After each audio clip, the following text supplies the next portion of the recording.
इंशाअल्लाह ताला मेरे भाइयों, हम यजीद इब्न मुआविया से मुतल्लिक जो नासबी या यजीदी लोग 10 झूठे दिफा करते हैं, मैं इंशाअल्लाह उन्हें कवर करूंगा। मैंने मुख्तलिफ वीडियोस में इनके झूठ के पकड़े हैं, लेकिन एक जगह रिकॉर्डिंग में ये आ जाएंगे और ताज़ा ताज़ा जरा इनको खुराक भी मिल जाएगी। मुहर्रम का एक महीना है, एक माहौल भी बना हुआ है, वो एक इंटेलेक्चुअल तरतीब के साथ मैं ये 10 झूठे दिफा इनके बयान करूंगा जो उम्मत को ये धोखा देते हैं। जब ये फंस जाते हैं, उनका जवाब कुरान और सुन्नत की रोशनी में कैसे देना है वो आपके सामने होगा। तो इंशाअल्लाह ताला इनकी शैतानी चालों पे गलबा पाना आपके लिए आसान होगा। पहला झूठा दिफा ये करते हैं, वो कहते हैं कि जी ये बनु उमैया को या यजीद इब्न मुआविया को डिस्कस करना ये कोई जन्नत या जहन्नम का मसला नहीं है, इसलिए इस टॉपिक को डिस्कस करना कोई जरूरी नहीं है। वाह, कल तक तो आप लोग शिया को जहन्नमी डिक्लेयर करने के लिए हमें खुद ही बताते थे कि सैयदना अली का कौल है जो सही सनद से साबित है, नबी इस्लाम से भी साबित है, लेकिन वो रवायत कमजोर है। जो हजरत अली का कौल सही सनद से फजाइल सहाबा अहमद बिन हंबल की किताब में मौजूद है, और शिया के यहां भी नहजुल बलागा में मौला अली का यह कौल मौजूद है। यह सुन्नी और शिया दोनों के यहां है कि सैयदना अली ने कहा कि मेरी वजह से 2 फिरके गुमराह होंगे, एक मेरी मोहब्बत में गुरूर करके, एक मेरी दुश्मनी में, और मेरी वजह से यानी मुझे बुनियाद बनाएंगे। उसमें हजरत अली का कसूर नहीं है, जिस तरह के हजरत ईसा इब्न मरियम का कोई कसूर नहीं है कि यहूदियों ने उनको गालियां दी और क्रिश्चियंस ने उनकी शान बढ़ा दी। तो मुझे बुनियाद बना के 2 फिरके जहन्नम में चले जाएंगे, एक मेरी मोहब्बत में गुरूर करके, एक मेरी दुश्मनी में। कल तक ये सारे मौलवी हमें बताते थे कि देखा ये 2 फिरके जहन्नम में जाएंगे, तो मोहब्बत में गुरूर करने वाले ये शिया राफजी हैं। जब हम पूछते थे ये दूसरे कौन है, अल्लाह माफी दे आपा, नहीं वो खारजियों का एक ग्रोह था ना। सुनन नबी दाऊद में हदीस है क़यामत तक निकलेंगे ये खारजी, और इनका आखिरी ग्रोह दज्जाल के साथ मिलकर मुसलमानों के खिलाफ किताल करेगा। शिया क़यामत तक है, राफजी क़यामत तक है, और नासबी जो हजरत अली के दौर में खत्म हो गए सरकार, वो भी क़यामत तक है। असल में वो आप खुद हो ना, आपसे मुराद सुन्नियों में इस किस्म के लोग हैं, शिया में भी इस किस्म के गाली राफजी मौजूद है। दोनों को अपने घरों की सफाई की जरूरत है। तो कल तक तो हमारी जहन्नम और जन्नत जुड़ी हुई थी इन्हीं चीजों के साथ।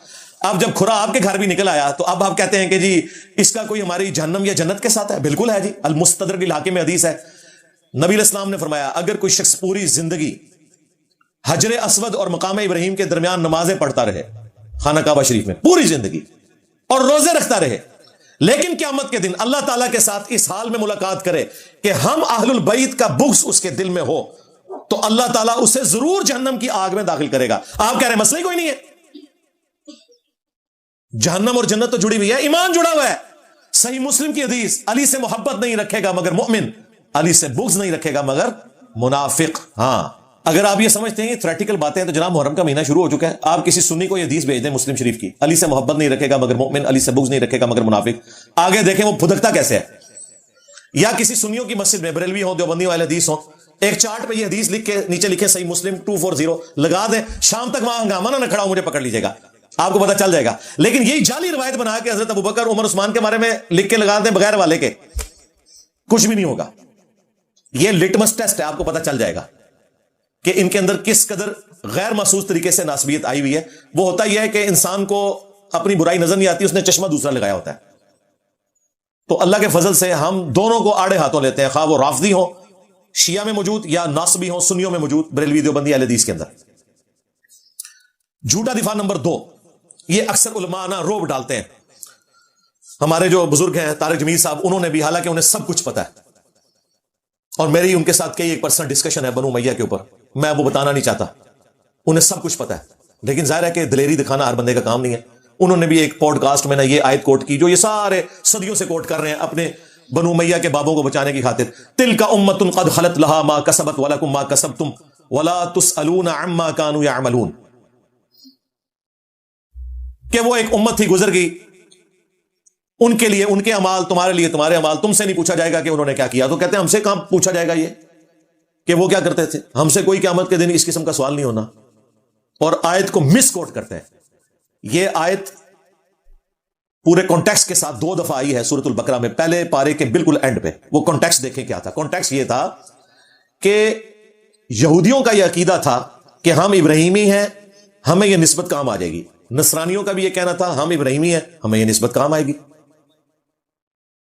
تو اللہ تعالیٰ فرمایا تلک امت قد خلت، وہ ایک امت تھی نیک اعمال کرنے والی، اس میں امپلائڈ تھا وہ گزر چکی، لہا ما کسبت ولکم ما کسبتم، جو نیک اعمال انہوں نے کیے وہ اپنے ساتھ لے گئے، تمہارے لیے تمہارے نیک اعمال ہیں، تم سے نہیں پوچھا جائے گا کہ انہوں نے کیا نیکیاں کی، تم سے یہ پوچھا جائے گا تم نے کیا نیکیاں کی، برائیوں کا تو ذکر ہی نہیں تھا، لہا ما کسبت، اگر یہاں ہوتا نا علیہا ما کسبت تو پھر وہ گناہوں والا آنا تھا کہ ان پر ان کی برائیوں کا وبال اور تم پر تمہاری برائیوں کا وبال، تم سے نہیں پوچھا جائے گا انہوں نے کیا برائیاں کی۔ یہاں نیک اعمال کا ذکر تھا کہ تم سے نہیں پوچھا جائے گا کہ ابراہیم علیہ السلام نے کون سے نیک اعمال کیے، وہ اپنے اعمال ساتھ لے کے تم سے تمہارے اعمال کے بارے میں پوچھا جائے گا۔ ان ظالموں نے کس طرح مس کوٹ کیا، قرآن کی تعریف کی، پرانوں نے بھی کی، آج والے آج تک کر رہے ہیں، حالانکہ انہیں سب کچھ پتا ہے، قرآن و سنت کی روشنی میں انہیں پتا ہے کہ یہ معاملہ کتنا گمبھیر تھا۔ تلک امت قد خلت، یار یوسف علیہ السلام کہ جو بھائی ہیں وہ تلک امت قد خلت نہیں ہے؟ تمہاری نظر میں قرآن میں ان کی غیبت کیوں آئی ہوئی ہے؟ تم جن کو بچا رہے ہو وہ تو سنگل صحابی ہیں، اور وہ بھی 3 بندے ہی ہیں جن کے پیچھے تمہیں ساری مصیبت پڑی ہوئی ہے۔ کہتے ہیں جی صحابہ کے خلاف بولتا ہے، اللہ کے بندو 1,00,000 صحابہ میں سے 3 بندے اگر کوئی کام کریں تو صحابہ ہو گئے وہ، اور باقی جو ان کے خلاف ہیں وہ صحابہ نہیں ہے، وہ تو خلفائے راشدین ہیں۔ 3 بندوں کا مسئلہ تھا، معاویہ ابن ابی سفیان، مغیرہ ابن شعبہ، عمرو بن عاص رضی اللہ عنہم اجمعین، ہم تو احترام سے نام لیں گے، ان کو پورے صحابہ بنا دیا انہوں نے۔ اور دوسری طرف خلفائے راشدین، اصحاب بدر، اصحاب شجرہ، جو ان کی وجہ سے شہید ہوئے، قتل ہوئے، یہ لوگ ان کے ساتھ کھڑے ہوئے۔ ہم کہتے ہیں احترام اپنی جگہ، لیکن غلط ہے۔ یہ تو سنگل صحابی تھے نا، حضرت یوسف علیہ السلام کے جو بھائی ہیں وہ ڈبل صحابی ہیں، حضرت یعقوب ان کے والد کے بھی صحابی ہیں، حضرت یوسف علیہ السلام کے بھی صحابی ہیں۔ آج تک برادران یوسف کی مثال دی جاتی ہے، قرآن میں ہم پڑھتے ہیں کہ انہوں نے اپنے بھائی کے ساتھ کیا کیا تھا۔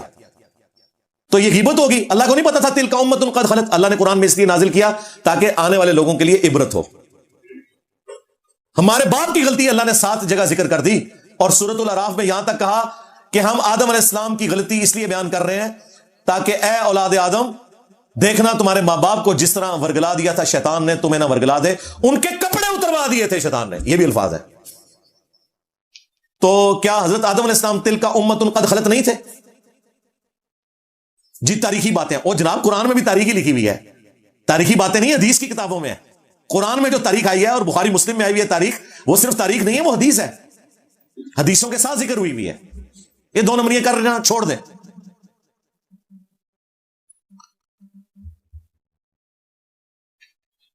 پھر اسی کانٹیکسٹ میں جو غدیر خم کی حدیث ہے، صحیح مسلم میں اوپر تلے 4 احادیث، نبی الاسلام نے اپنی وفات سے 3 مہینے پہلے خطبہ دیا، آلموسٹ مکے سے مدینے آتے ہوئے، خم نامی ایک گاؤں میں۔ الفاظ ہی کنکلوڈنگ ہے، اے لوگوں آگاہ ہو جاؤ، میں بھی ایک انسان ہوں، قریب ہے کہ اللہ کا قاصد یعنی موت کا فرشتہ میرے پاس آئے اور میں اس کی دعوت قبول کر لوں۔ میں اپنے بعد تم میں 2 بھاری چیزیں چھوڑ کے جا رہا ہوں، ان میں سے پہلی چیز اللہ کی کتاب ہے، اس میں ہدایت ہے، اس میں نور ہے، تم اللہ کی کتاب کو پکڑو، اپنا تعلق اس کتاب کے ساتھ مضبوط کرو۔ اللہ کی کتاب اللہ کی رسی ہے، جو اسے پکڑے گا ہدایت پر ہوگا، جو چھوڑ دے گا گمراہ ہو جائے گا۔